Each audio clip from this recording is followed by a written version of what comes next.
This ESC training video will show you how to remove a device from the wall. First, if the device is a bed station, you'll want to disable the bed cord. And to do that, we push and hold the cancel key for about 3 seconds. The bed device will go into cleaning mode. We can now remove the bed cable without creating an alarm. The next thing that we can do is we'll pull out on the bottom by squeezing the two sides. Squeeze the two sides and then pull out from the bottom, and the scutcheon plate will pop off. In this case, I've got 2 Phillips screws to remove.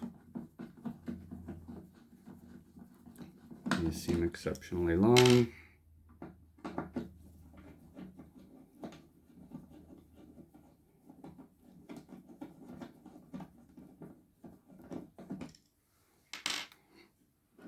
Pull the device towards you. In this case, there are just 2 cables connecting, but there can be several. So you will want to mark which devices or which plugs go where. In this case, it's just in and out. And when you unplug them, that's going to create an alarm on the console. If this is going to be an extended time, you'll want to use a coupler, Cat 5 coupler, to link the 2 ends so that the other devices in the line can carry on with normal operation.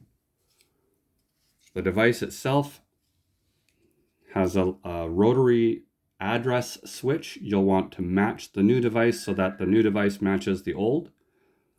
And then there will be a little dip switch. That is for end of line resistor. So you'll want to match that functionality as well.